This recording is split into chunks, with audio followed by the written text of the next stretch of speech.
So the birth control pill is usually women who are like, my cycles are completely irregular. I hate it. I get 2 in a month. Then I skip a month. Then I get 2 in a month. I feel like I'm bleeding all the time. My periods have gotten longer. My periods have gotten heavier. I just feel out of control in the period region, especially. And remember, if you're still getting your period, there is a chance you're still releasing an egg ovulation, which occurs before your period, which means you could potentially still get pregnant if a sperm happens to meet it. So for women who are like late 30s or 40s or early 50s even, I still cycle, even though it's irregular. I don't want to get pregnant. Birth control could be a great option for them. Now, we have the IUD as well, but if they're like, oh yeah, I did the pill in my 20s and loved it, can't I just do it again? They can do it again. You guys, it's just the 3 of us in the room. Okay. Listen, girl, it's just us. And it's like your Menno bestie here. And I love talking to you. It's like really having just my conversations just with my Menno besties all the time. So it's nice to be able to share this. And we've done 2 other episodes actually as well. Mm-hmm. So I'll link that into the show notes. So people will really get to know you, because that's where I asked you, like, what's your story? What's your background? I was just getting to know you. And I've been following you for years now. So I know exactly what you're doing.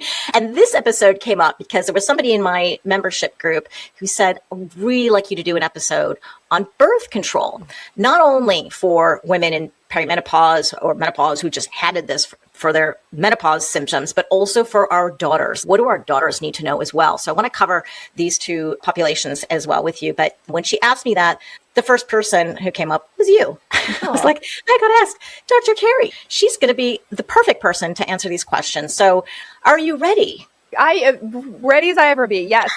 Let's talk about birth control. Let's talk about birth control. So, okay, let's see. This is such a typical scenario. And I do meet a lot of women who are seeing their doctors and they're like, oh my God, I'm starting to have some hot flashes, or I have bleeding or too much bleeding and I just need help. And instead of giving her menopausal hormone therapy, they give her birth control. Mm-hmm. So let's talk about why that happens and then what's inside birth control versus a menopause hormone therapy. Let's talk about those differences too. What's so fascinating is it happened to me. So my own family doctor, let's see here, last year I was 48 years old and I was having a type of migraine that I could tell was with my hormones, cycles, what have you. And I wanted it documented in case they progressed any further. So I go see my family doctor and I still cycle regularly. I'm 48 years old. I'm having this specific type of migraine. I know what it is. I'm a doctor. And she's like, great, we're going to put you on the birth control pill. And I was like, why? And she goes, well, you're not 51 yet. So we'll put you on the birth control pill until you're 51. And then at 51, we'll take you off the birth control pill and put you on hormones like a patch and progesterone. And I was like, well, remember, I'm on progesterone. She goes, yeah, we'll stop that. You'll go on the pill. And I was like, hold on, stop. Why am I going on the birth control pill when I don't need pregnancy protection in my 40s? And she's like, that's what you do. Like, she was looking at me like I was crazy. Like, that's what you do. So I said, why at 51 would I go on hormone therapy then, like a patch and back on my progesterone? And she said, the average age of menopause is 51 to 52. So at that age, let's see if you're menopausal and then we'll switch you.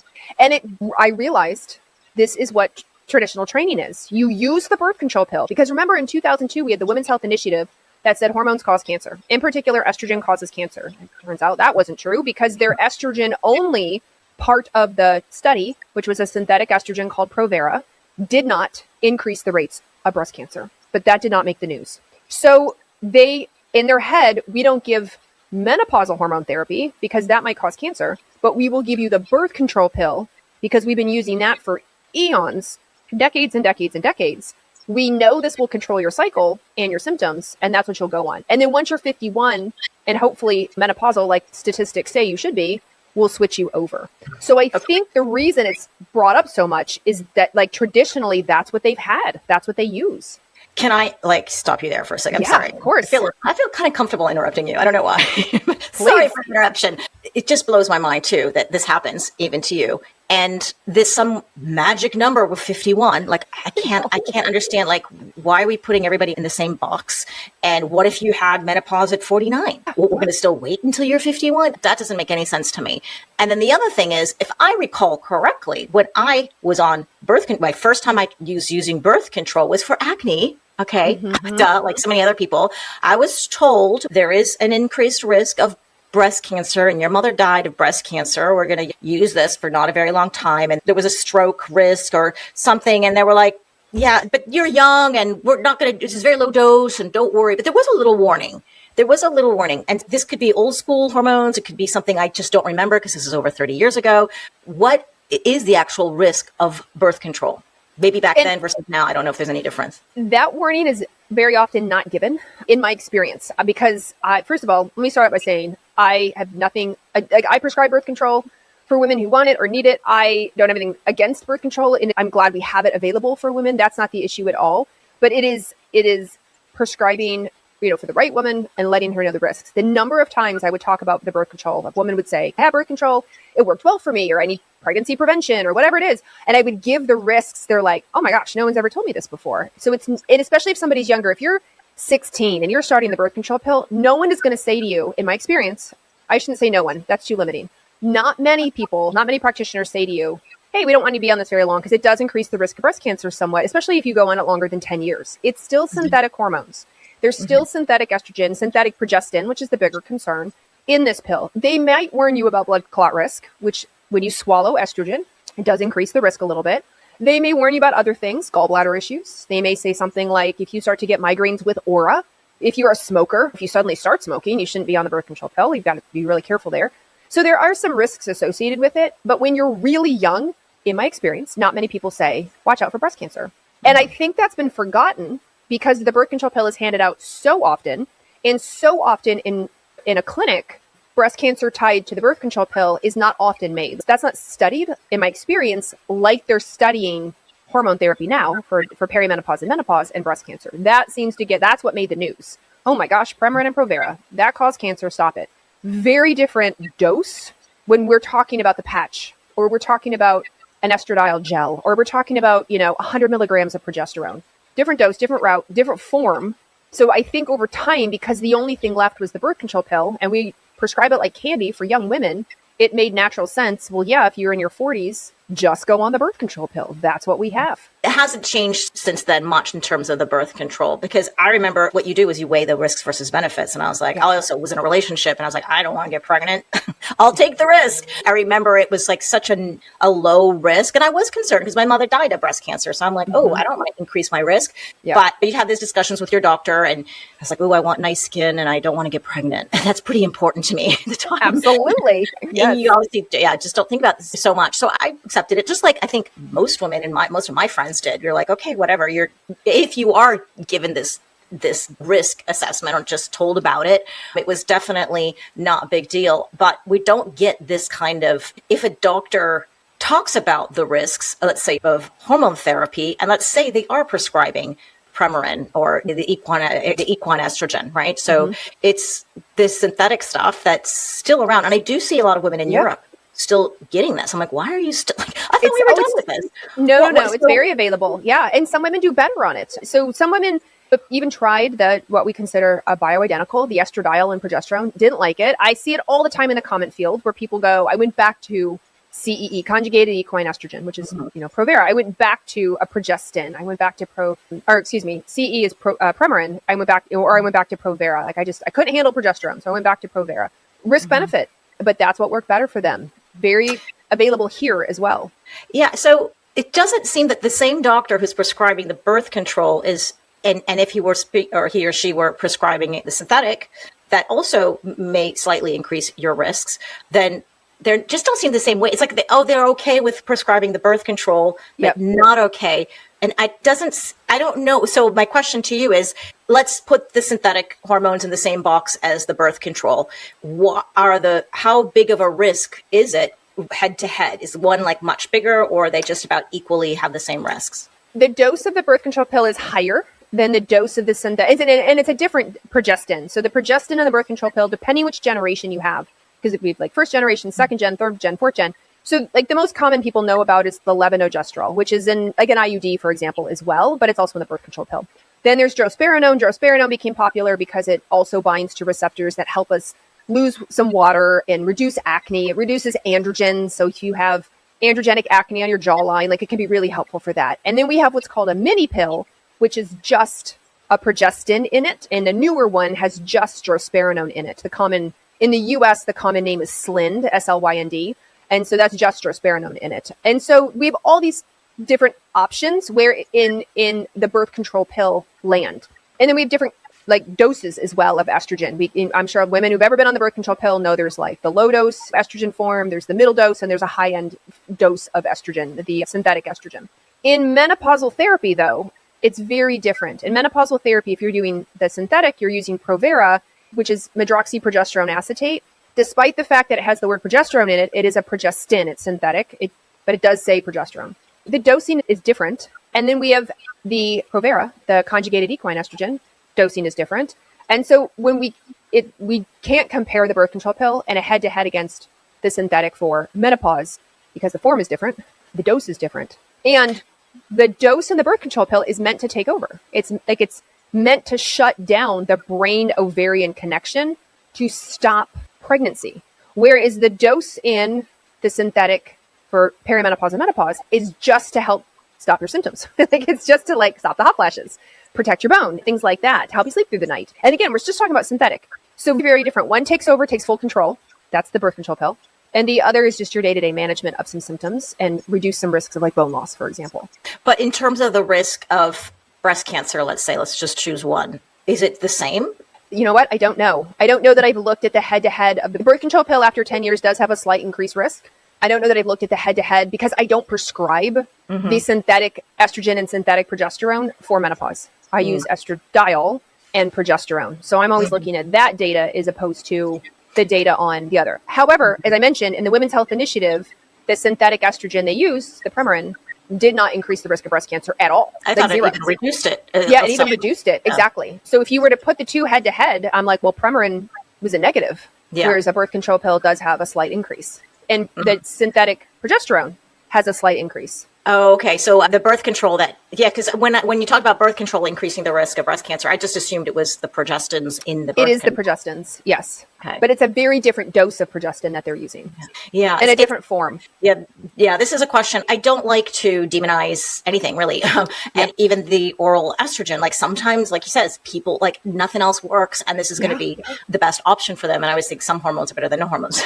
And so when we demonize things and women get I don't want to go on it because it's going to be bad for me and increase my risk for cancer and all that stuff. But this is why you have this discussion with your doctor to really weigh the benefits versus the risks of anything. But the easy thing to do, if you can take it and tolerate it and get it, is the transdermal or things that you put on your skin, because that's just, then there's no comparison with birth control and menopause hormone therapy. Even the oral estrogen. So let's say you're going to do oral estradiol, which is the kind you have in your body. You like that form better. You want to just swallow a pill. That's the easiest.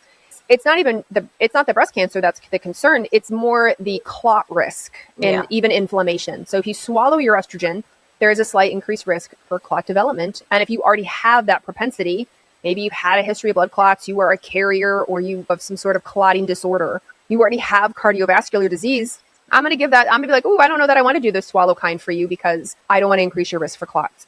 If you have none of that history, nothing at all, everything looks good in your cardiovascular markers, and that's the form that does the best for you, the oral estrogen, it's not the breast cancer, it's the cardiovascular, it's the clot. And when we look at the studies on cholesterol, it's the kind it's the estrogen you swallow. When you swallow that estrogen, it's lowering the LDL cholesterol, slightly increasing the HDL cholesterol. And so even when people talk about, estrogen supports proper cholesterol, well, the research was actually done on the kind you swallow, because a lot of cholesterol recycling and production happens in the liver. So when you swallow a pill, it immediately goes to the liver first thing. It's called a first pass effect. And so even then, it's the kind that oral estrogen that has the studies, the highest impact on the cholesterol markers. So as much as I love the transdermal, I love the patches, I love the gels, absolutely. There's even a spray, there's a mist that you can use. We have all sorts of options, but it doesn't necessarily apples to apples translate when we're looking at outcomes, because what goes through your liver is very different than what you just slather on your skin. It doesn't make any sense to me sometimes when you think about if you were to take an oral estrogen, you say, oh, okay, I've got high LDL. This is going to be a great benefit for me anyways, because you can't take the transdermal for one reason or another, or injectables. So you take it and you're like, I'm going to lower my LDL, but wait, you're also increasing the risk of stroke and heart attack. So because it makes things thicker. Yeah. It makes your heart better, but it doesn't make it better. It's the blood flow. So it increases the risk of things get thicker and stickier in the blood, which can be a little bit different than the amount of cholesterol, like LDL and HDL versus, for example, there's a marker called fibrinogen. Fibrinogen is like sticky sticks that can glom together and create thicker blood. And then if you have plaques, let's say you already have had plaque formation, you didn't realize it because you can't really feel it until unfortunately it's too late. So you go on the oral estrogen, but you already have the narrowed blood vessels, and then your blood gets thicker and stickier. And now you have an increased risk for a clot formation. And then we have an issue. This is why no matter what, all the guidelines are like, hey, you don't need a test to go on hormones. You don't need a test to, quote, diagnose perimenopause, because perimenopause is not a diagnosis. It's not a disease. But what you do need is a proper workup. Like, you should have these things evaluated. You're at an age where the cardiometabolic risk goes up. We know your cardiometabolic risk gets worse as you go through perimenopause and enter into menopause. So even if women say to me, I read on social media, I don't need any testing for perimenopause.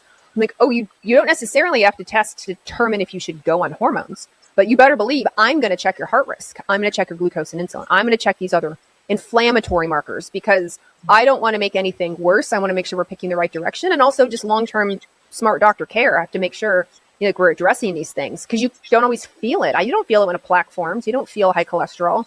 Some women don't feel high blood pressure. Their blood pressure is creeping up, but they haven't been to a doctor in a while. They don't know what their blood pressure is. And all of a sudden they're like, oh my gosh, I have high blood pressure. I didn't even know. And so we need to be on top of these things at this age. Yeah, and their bones as well. So it's another thing bones is a great example. A lot of women don't feel osteoporosis until worst case scenario, they break a bone. Yeah. Okay. I want to go back to the pill. I can get so I know there's so much. I know. with the hormones. Okay. But let's go back to the birth control, that question. Yes. So it seems to me is that doctors, they are more familiar with the IUDs and birth control. That's what they've had for decades. That's what they're familiar with. And the birth control pill takes over. It controls. And what do a lot of perimenopausal women say? They say, my cycles are irregular. My cycles are super heavy. My cycles are a pain. I'm having all these symptoms. And so from a logical standpoint, go on the birth control pill, because it will take over. It will regulate your cycle, meaning it takes over and you get these withdrawal bleeds every month. It is hormone, so it often improves your hormonal symptoms. It reduces hot flashes and night sweats in women. It might help your joint pain, etc. So if you've been using the pill forever, that's what you're comfortable with. You prescribe it all the time for teenagers and 20-year-olds. Like, why wouldn't you give it to a 40-year-old? So I see their logic, but I'm like, in the last 5 years, we've come so far. We need to get more updated on the education around the options. Like, my own family doctor didn't know. She didn't know how to prescribe, or she was just dipping her toe into it, which I applaud. But also, I'm like, we need to move faster, because there's some really great options, and you don't have to be on the pill till 51. Yeah, it's crazy. It's so crazy. Well, I bet she's learning a lot from you, and all of that is translating down to her patients. So then let's say who is the type of person to accept that and say, okay, yeah, I'll go on birth control, and who's the person who should be aware that there are other options? Exactly what I had said. So the birth control pill is usually women who are like, my cycles are completely irregular. I hate it. I get 2 in a month, then I skip a month, then I get 2 in a month. I feel like I'm bleeding all the time. My periods have gotten longer. My periods have gotten heavier. I just feel out of control in the period region, especially. And remember, if you're still getting your period, there is a chance you're still releasing an egg ovulation, which occurs before your period, which means you could potentially still get pregnant if a sperm happens to meet it. So for women who are like late 30s or 40s or early 50s even, I still cycle, even though it's irregular. I don't want to get pregnant. Birth control could be a great option for them. Now, we have the IUD as well, but if they're like, oh yeah, I did the pill in my 20s and loved it, can't I just do it again? They can do it again. That is an option for them. Yes. Which is why we have it available for sure. Now, go ahead. But if somebody, so I hear this all the time too, where it's a pretty similar profile, and the heavy bleeding part comes, and they said, look, I just got to control this. I'm going to get an ablation or hysterectomy, and I kind of want to avoid that. So they could go on the birth control ID. That may be helpful, but I wonder, would it be interesting for her to try progesterone only if she's not having any other menopausal symptoms, and as well as her bone and cardiovascular markers look fine? How effective would that be to say, hey, instead of birth control, let's try progesterone first? For some women, and this is assuming the heavy bleeding is only hormone related. I do want to put that caveat out there. You could be heavy bleeding because you have fibroids and polyps. You could be heavy bleeding because you're hypothyroid, and you could be anemic. There could be other reasons for heavy bleeding. So I don't get that worked out. But let's assume you're like, everyone's figured out, like, no, it's just hormones. Yes, for some women, for some sensitive women, that just doing progesterone, 200 milligrams of progesterone, which is the kind that looks like your own body, is the trick. I've had a lot of patients over the years who were like, oh my gosh, my periods are so much lighter from progesterone. Having said that, I have had women that are like, no, I do sleep better. My anxiety's better, but it has not helped my periods at all. I'm still gushing. I'm bleeding through clothes. This is a problem. Now, is the birth control pill the only option? It's not. We have IUD options with progestins in it that can be quite helpful. I am a fan of the ablation. I've had a number of patients get an ablation. For those who don't know the ablation, it's going to sound awful, but hang out with me for a second. It's when they essentially go in and they burn out the inside layer of the uterus. I know it sounds terrible, but because they like burns it away, then most women report after they get some discharges, it's healing. And then they're like, I have next to no period. Nothing's inserted. It's not like an IUD. No hormones are involved. It doesn't impact the ovaries. So I have a lot of women that were like, it's the best thing ever. I absolutely love my ablation. So that is another option. And obviously an ablation is a quite effective birth control method as well, because it burns the inside layer that implantation can't occur. Interesting. Yes. So then what about if somebody has fibroids? Is progesterone just not going to cut it? It may not cut it. Nope, that's the problem. Fibroids have a lot of blood vessels to them, just like a polyp. Polyps have a lot of blood vessels to them. And if depending where the fibroid is, where it's located in the uterus, if it's right there on the inside, they get bumped and knocked and they bleed very easily. Same with the polyp. Polyps bleed very easily. So for women who have really heavy periods, or women who are noticing a lot of intermittent spotting after sex, mid-cycle spotting after heavy exercise, like spotting after things where you're like, why in the world am I spotting? I think let's get an ultrasound and get evaluated for fibroid and polyp. But I don't see progesterone. It doesn't shrink a fibroid or polyp. It doesn't remove them. Progesterone's still great for other things if you have a polyp, but not the polyp itself or not the fibroid itself.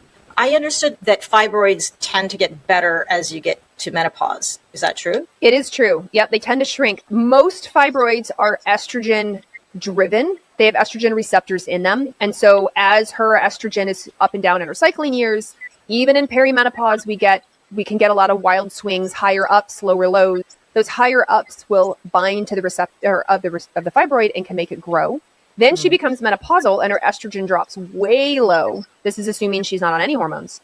And then women will often notice some fibroids shrink as women become menopausal, and if they're not on any hormones at all, or they don't experience those heavy bleeds anymore. I will say though, we don't entirely understand fibroids or polyps for that matter. They can be stimulated to grow by other things. We have a lot of endocrine disrupting chemicals in our environment that act like estrogen. So if you are menopausal, postmenopausal, and you start bleeding again, definitely always alert your practitioner. It could be a fibroid or polyp that sort of grew up out of nowhere.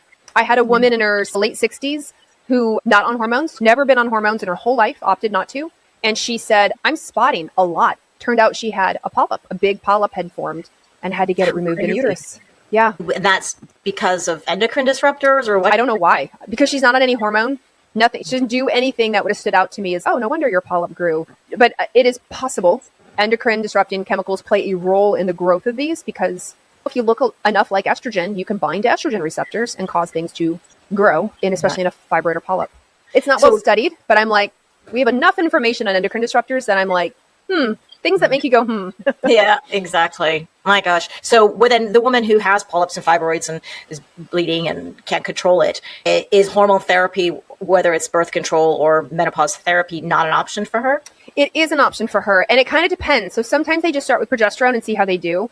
Depending on the size of the fibroid, I often suggest, especially if they're bleeding a lot, I'm like, hey, let's have it removed. Is there a way we can get the fibroid removed? Is there a way we can go in? There's a procedure where they can block off the artery into the fibroid. And so it doesn't get any blood or nutrients or anything to grow. And so then it will shrink off. A polyp should always be removed because there is a tiny percentage chance that it can become cancerous. The majority of polyps are completely benign. But if I see a polyp on an ultrasound, I refer them for surgical removal because I don't want to take that tiny percent chance. And in that case, then I'm like, fantastic. Let's look at hormones again. Okay. So when I'm thinking of that, there's plenty of women who come to my community in general or the surrounding community, and they do have the doctor prescribe them birth control, and they're they're in their 50s, let's say. They are experiencing menopausal symptoms. Other than it's just not just bleeding. They have the hot flashes or night sweats, anxiety, joint pain, all this stuff, brain fog. And the doctor gives them the birth control. So then I think, as I understand, that doesn't take care of your bones and your brain fog, or maybe it does. Correct me if I'm wrong. Yep, it can. Yeah. And I think because hormone replacement therapy, HRT, got renamed, in a sense, a lot of people call it menopausal therapy now, or menopausal hormone therapy, MHT. And I understand why, but it also drives me nuts because I feel that some people, in their head, they're like, I can use the birth control pill up until they're menopausal. And then I switch them to menopausal hormone therapy. Why would I put a perimenopausal woman on menopausal hormone therapy? And I'm like, exactly. This is why I wish we would keep hormone therapy somewhere in the name. Because if you tell a perimenopausal women in their 50s who are still bleeding, still getting a cycle, I'm going to put you on menopausal therapy. Then they're like, she's like, I'm not in menopause yet. I'm perimenopause. Mm-hmm. So what I think happened, I don't have any proof of this. What I think happened is conventional education said, we do the birth control pill or an IUD or nothing or something, but don't use menopausal hormone therapy because she's not menopausal yet. You have to wait until she's menopausal. Yeah, but if she's having all the menopause symptoms though. You and I think the same. It doesn't mean everybody else does, which is, again, I go back to my family doctor. She's like, well, you're not menopausal. Why would I put you on menopausal hormone therapy? I'm going to put you on the birth control pill. And I was like, nope, that's not how that works. But there are two camps of thought out there. One camp of thought is, if you still get your period and you're perimenopausal, you should not go on hormones. You don't go on hormones, not really, until you become menopausal. You have to wait 12 full months to get any kind of hormone other than the birth control pill, because you could still get pregnant. The other camp of thought are what you and I are in, and a large majority of your listeners are in, most likely. Whereas I am of that age, I feel terrible, give me something. And I'm like, absolutely, let's give you some hormones. I mean, let's work on the foundations, but we're assuming your foundations, the diet, the lifestyle, the exercise, like you're doing that. This is where we add in hormone. And so you and I are on the same page, but because that's not what's taught in medical school, that's not what has been taught in medical school, they have a very differing opinion. And unless somebody goes and gets extra education outside of what's happening now in hormone therapy, how you prescribe it, when you prescribe it, the studies around it, monitoring it in lab work if you want to, then you're going to subscribe to the old thought, which is just put them on the birth control pill or an IUD until they're menopausal, and then maybe we switch them over. So with the birth control hormones, are you getting protection of the bones and your brain? So you will benefit from, as the symptom, like the symptom management will also happen with birth control. Yes. Yeah. Birth control, and some people will relate to, and some people will relate to this. If you were listening to this and you were in your teenage years, you're in your 20s, early 20s, or maybe you have a daughter. And I see this a lot in my track athletes, extreme exercisers, they lose their period. They're teenagers, they've lost their period. Now, because they don't have those hormones, she's at a higher risk for fracture. So we put her on the birth control pill. That's what convention medicine is like. She has to go on the birth control pill because we need to get her hormones to prevent her having bone loss at a really young age. It's the reason women who go through premature ovarian insufficiency, they go through really young menopause, immediately guidelines are like, they have to be on hormones of something. Usually it's menopausal hormone therapy. I have had OBGYNs or family doctors put them on the birth control pill because they're like, I don't know what else to prescribe. We'll just put you on the pill. And again, they're trying to protect their bone, which is a big one. So yes, the birth control pill we use it in teens and 20-year-olds if they have exercised so much, or maybe they have a disordered eating, anorexia, and they're not getting their period. We have to protect their bones, put them on hormones and the birth control pill. So the same applies because it's so much hormone. If somebody's in their 40s, or early 50s, it can protect her as well. So then the question is, then what's the problem with using birth control why wouldn't you take it when your doctor offered it to you? I didn't want the progestin. I didn't want the synthetic estrogen. I didn't need birth control pill. I didn't need birth control. That's what I meant to say. I didn't need birth control. And I didn't want a complete suppression of my own hormones.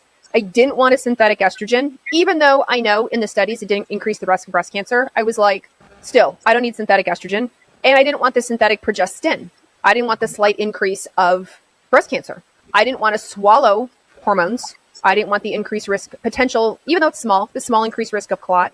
So those are all the things I didn't want for me. And I was like, actually, I don't need estrogen. I have a boatload of estrogen. Estrogen was not my problem. But the highs and lows were. Progesterone was also an issue for me. I ovulate. I don't make progesterone like I used to. So I was like, I need progesterone. And if I did estrogen, then I would want a very low dose patch to sort of keep things in the middle, even though my own estrogen is going up and down. Now, what she agreed to was that she said, okay, I will give you a 0.025 patch, the lowest patch available of estrogen, estradiol, like the kind in your body, because I agree with you. I think if you don't want the birth control pill to just take over, then let's do the patch to give you a very low level to handle the highs and lows. And I was like, fantastic. That sounds great. But she had not been trained in that and didn't know. So she was like, great, what do I put? And I was like, okay, type this in. Here, you write the prescription. Right, yeah, exactly. Just sign it. Yeah. So that's incredible. Right. And I was a little like, oh, right, the world I'm in and the world you're in views hormone therapy differently than the way she had been trained. Yeah. Well, it's good she didn't give you like a antidepressant and a sleep medication. Yes, which is also very common, right? A lot of women will say, I don't want hormones. I don't want the birth control pill. They'll get like, here, go on the birth control pill for all your symptoms. And women will go, I don't want the pill.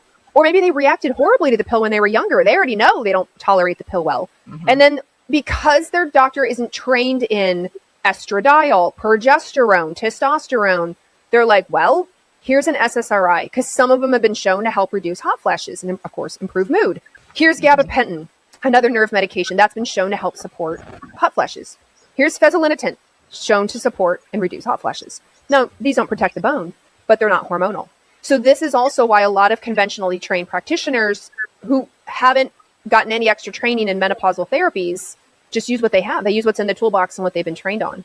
So I don't blame them, like you use what you've been trained on, but also it's a whole new world. It's like Aladdin. It's a whole new world. There's a lot more out there. And so the hard part is, and your listeners, they listen to you, they're very educated and they go to their doctor and they're like, actually, I don't want the pill, or I didn't do well on the pill. I do terrible with synthetic hormones. Can I have a patch? Can I have progesterone? Whatever.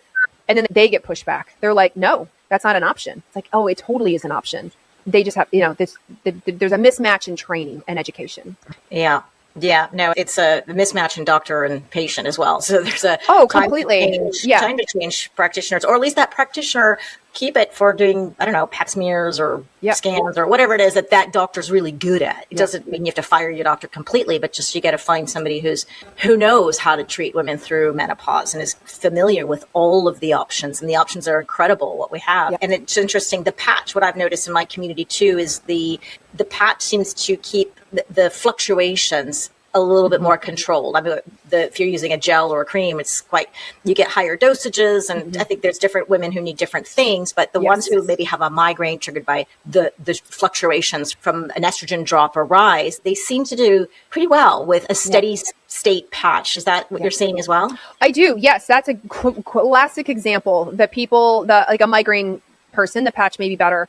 The gels absorb better than cream. I will put that out there. Alcohol-based gels have been shown to absorb better. So if you have thicker skin, tougher skin, drier skin, you may do better with an alcohol-based gel versus a cream. But the gels are very modifiable.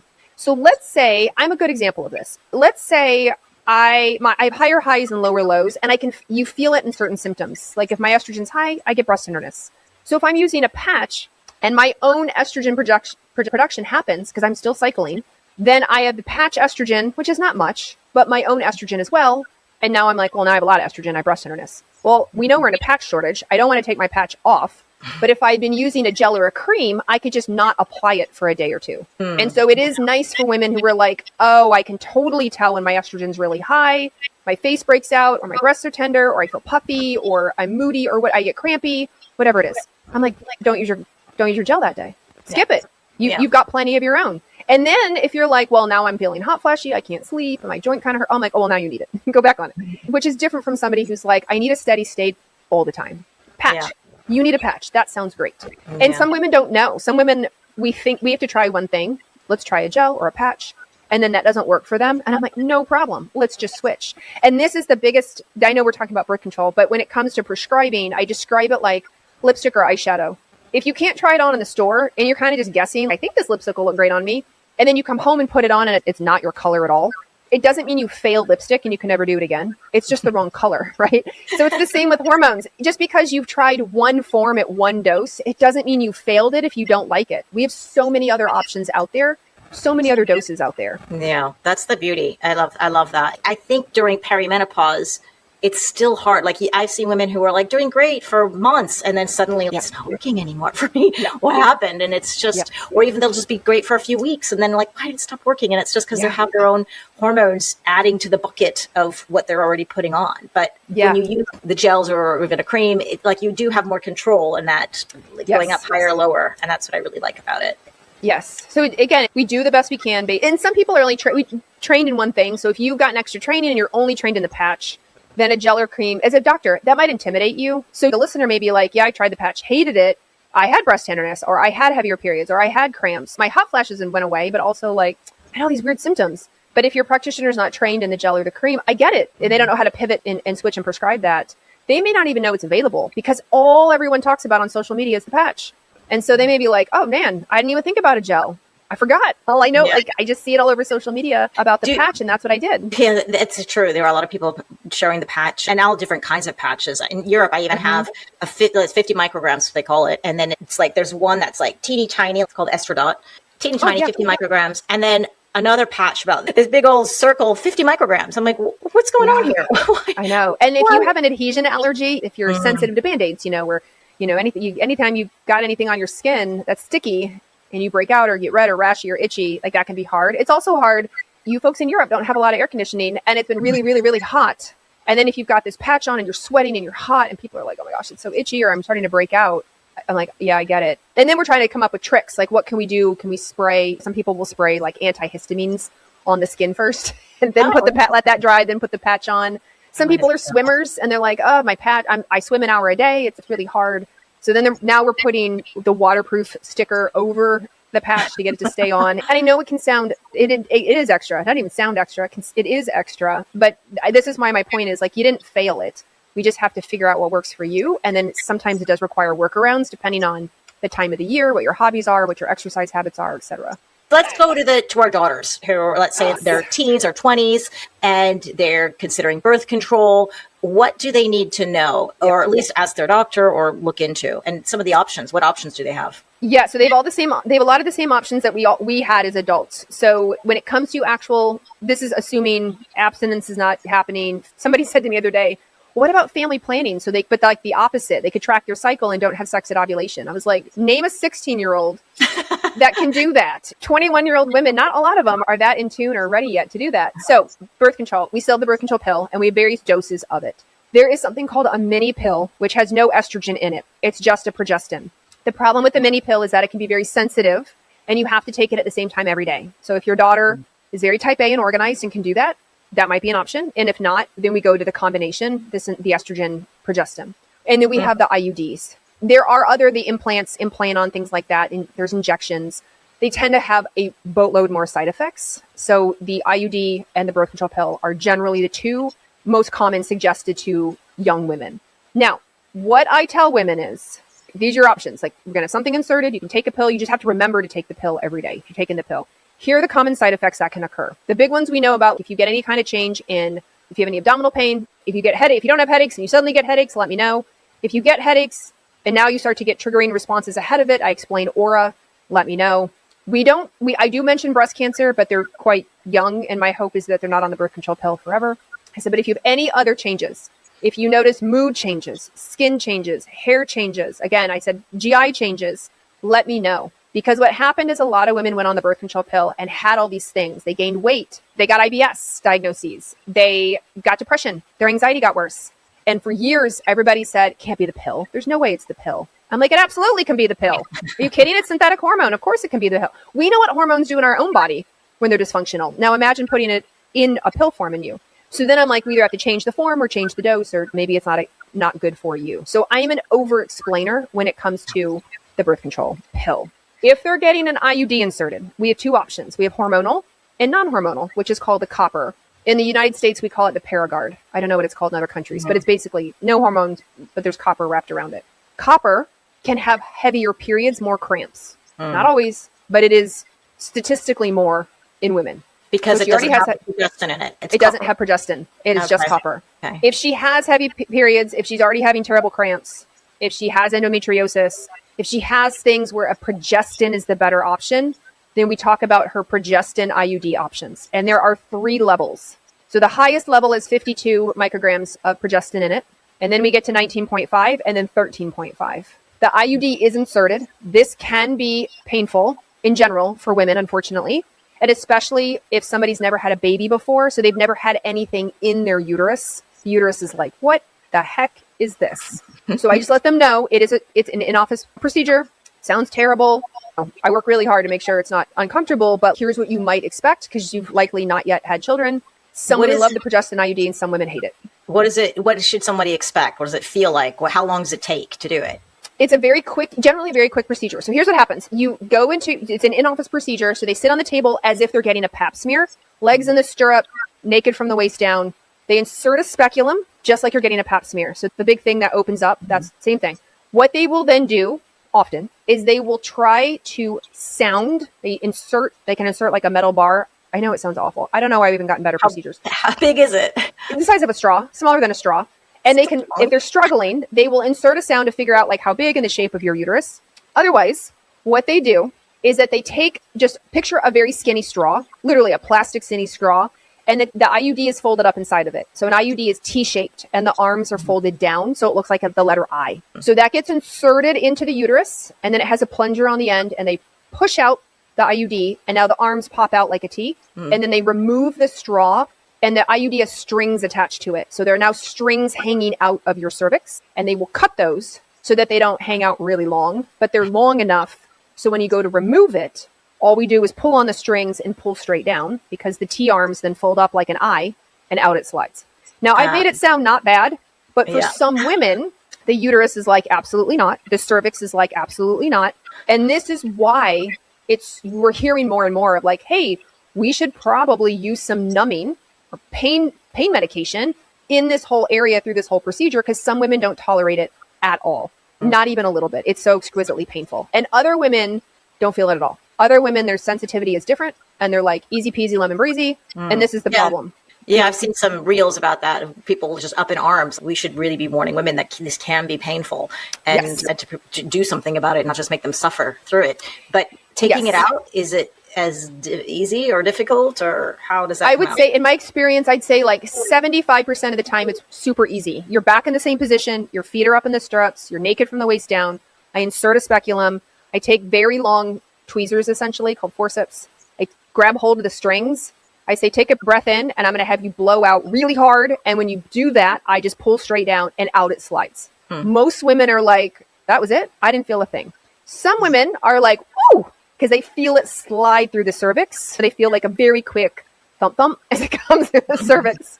And other women, if the IUD has embedded it all in the uterus, then it's a lot more painful because it's almost like I'm unembedding it, like I'm ripping it out and then sliding it through.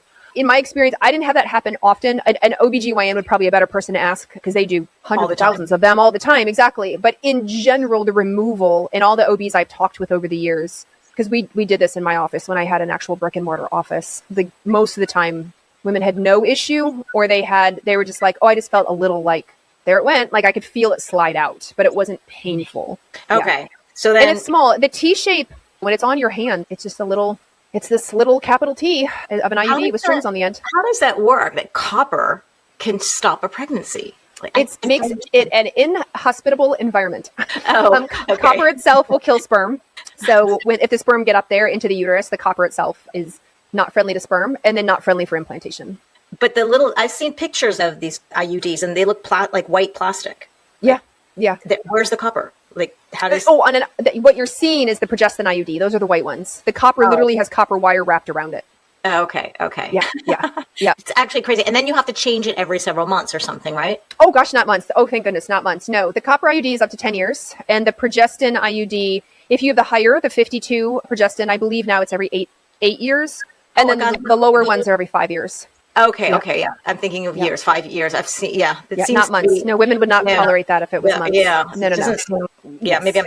Maybe I'm mixing it with the pellets or something, but pellets do have to be changed reinserted every 3 to 5 months. So pellets are not birth control. Pellets are, they're menopause therapy. Yeah. It's good you clear that up. So that to me seems like quite a nice thing to forget about. Like if anybody doesn't like taking pills and remembering every day, then the IUD is actually quite a good option if you don't have to change it every 5 to 10 years. Yes. Now the Progesterone IUD is not just local. So you will often hear sometimes you get an IUD inserted, like a Marina. It's the most popular. And it stays local in the uterus. It doesn't. There's no gate or fence or anyone to tell it to stay local. It can circulate. It can impact ovulation. It can suppress ovulation. It can cause side effects. It's a progestin. So some of the side effects, a lot of side effects, if you're going to get them, I tend to hear about them right away. Within the first 6 months, women are like, my skin is changing. I'm having acne. I have greasy hair, back pain, headaches. I will start to hear these. And I'm like, I bet you're having an IUD reaction. Interestingly enough, in my experience, I don't know if this is the same for everybody, women would notice it in the first year or as the IUD was expiring. So like year 4, because we used to say the progestin IUD, like a Mirena, could only stay in for 5 years. So as it was expiring, I would have women go, now I'm having all this back pain. Now I'm having all this greasy hair. Now I'm like really symptomatic. And when they would get the IUD taken out, they were like, oh, it's all gone. I feel better. I'm like, well, that's fascinating because it should be, like, why didn't you have it in the middle? Why didn't you have it in the beginning? But it is what it is. And other women notice nothing other than because it's progestin, it will often stop bleeding, or it will be a very, very, very light period if you do bleed. So a lot of women will say, I don't even know when I get my period because I don't bleed anymore. Like, yes, the progestin has thinned all that tissue, and that's commonly what happens. Is that something you want to be doing for years or decades to be? The ovaries still work with an IUD, with copper or progestin. Now, the progestin might affect ovulation. It might, for some women, it will impact or impede ovulation or stop it, but it doesn't impact, like, the thing's still thinning the layer and not like bleeding it out. There's nothing to bleed. So it just stops the growth of it. Mm-hmm. She gets the cycles. The ovaries will work. I don't remember the statistics, but there was some research showing that if you've been on birth control, you tend to have menopause later in life. And I think it's because you're not cycling as much. You've stopped some ovulation there. Is that if you have, so there's a thought, if you're on the birth control pill for a long time, because the birth control pill takes over and you don't get what's called folliculogenesis, or the turnover and use of your follicles, then one of the thoughts is like, oh, if you go on the birth control pill, you might push off menopause, because when you come off the pill, you have this huge plethora of follicles left over because they never got used, and that might push you into menopause later. I didn't always see that. You didn't always see, yeah. I wouldn't say that I had that correlation of women, and I would have women that had been on the pill 20 years, never had children, or maybe had one child, so they've been on the pill from teenage years all the way up until they wanted to get pregnant. Immediately went back on the pill, and then in perimenopause, they were like, let's see where I'm at, and still went through it sort of at an average age. Other women may, listening right now, and say differently. Other women may be like, nope, I was on the pill for years, and I didn't go through menopause until my mid-50s or late 50s. Mm-hmm. Would they have done that anyway? Or is it because of the pill? I don't actually know. Yeah, because I do know women. I have a friend of mine who's 56, 57, not on the birth control pill, didn't go on the birth control pill, and she still gets regular cycles. Yeah, it's crazy. We always say this number 51 as if like, oh, we're all going to go through menopause at 51, but the range is so wide. Yeah. Yes. I had a patient say to me, she was 53, saw an OBGYN, and the OBGYN was like horrified, scared. Oh, you are still cycling at 53 years old? That's unheard of. And I was like, no. And average is in the middle, 51 to 52, which means half the women have to go through sooner and half the women have to go through later.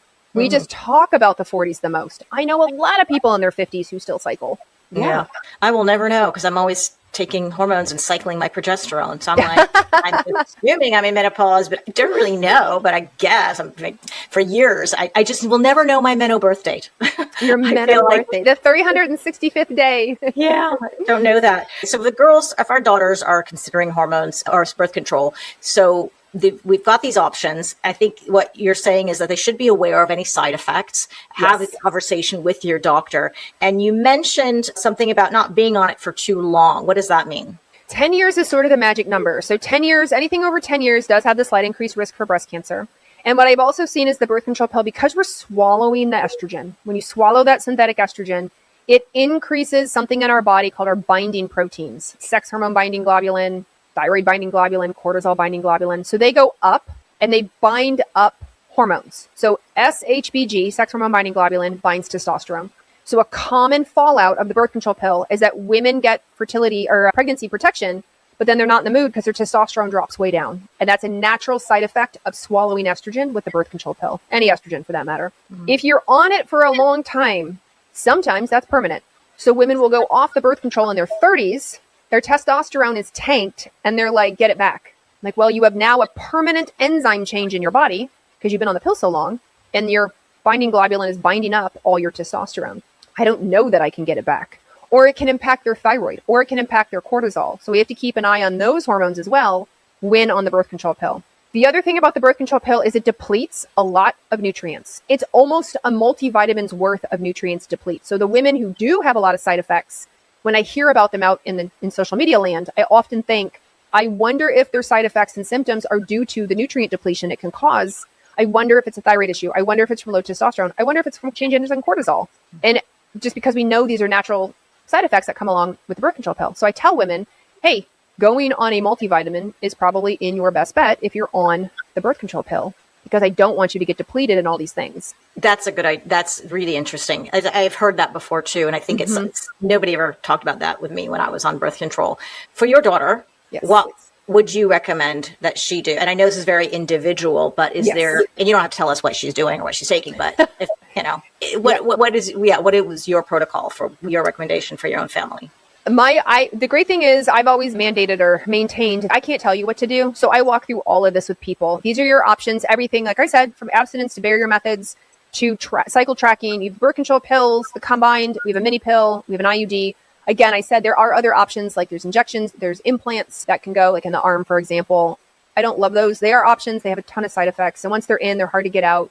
So I usually, if somebody's like, no, I want either the birth control pill or IUD, I'm like, great. Okay, let me explain both. What can you do?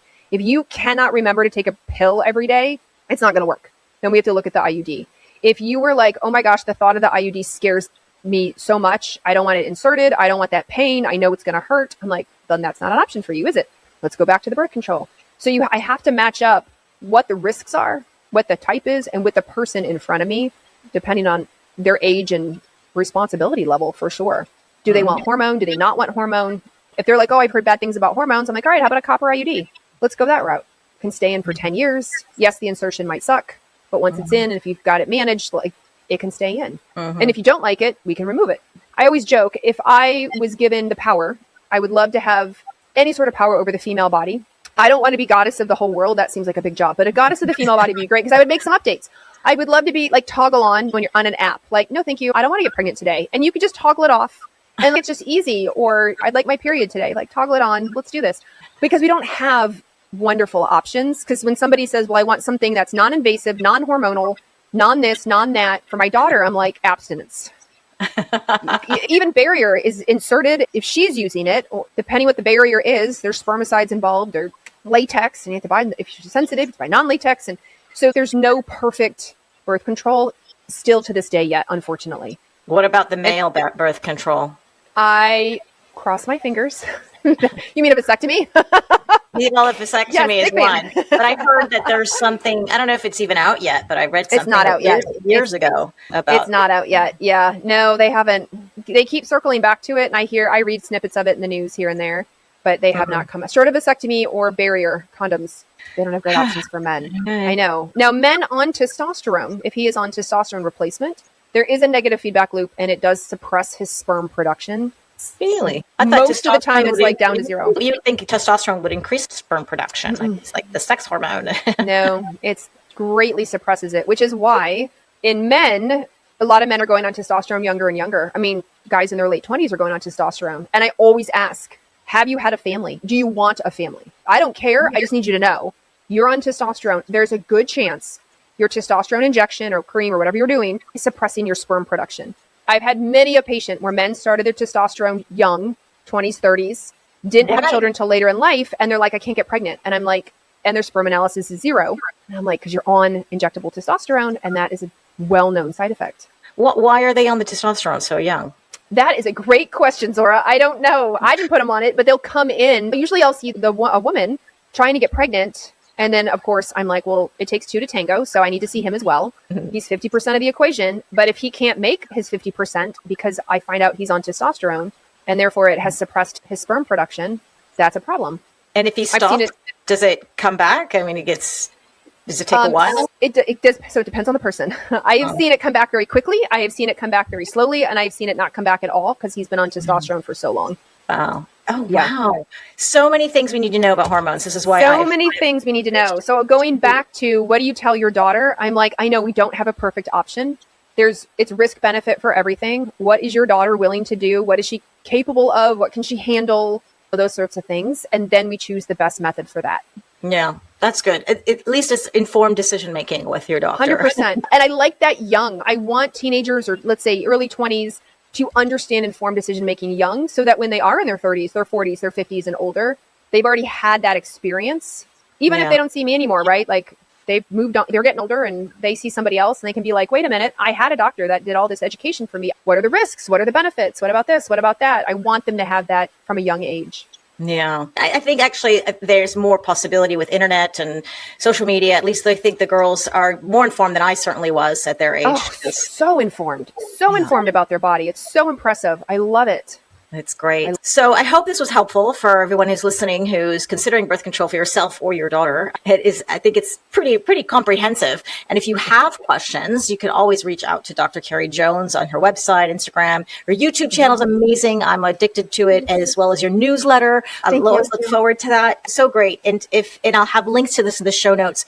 Is there anything coming up that you'd like to share with us before I let you go? I want to just reiterate the informed consent part of and even for yourself, if you're listening to this as the mom, not even as your daughter, and you're thinking the birth control pill, or somebody's mentioned the birth control pill, or even an IUD, you're in your 40s, you're bleeding like crazy, you want the IUD, use the internet, get your own informed consent. It might be the exact right thing for you, but I want you to be highly educated when you walk in the office, because in a 7-minute visit, which is the average amount, at least in the United States, you may not get as much education as you were hoping for. So this is where we have to be the stewards of our own health and, look this information up. Listen to podcasts, of course, like Zora's.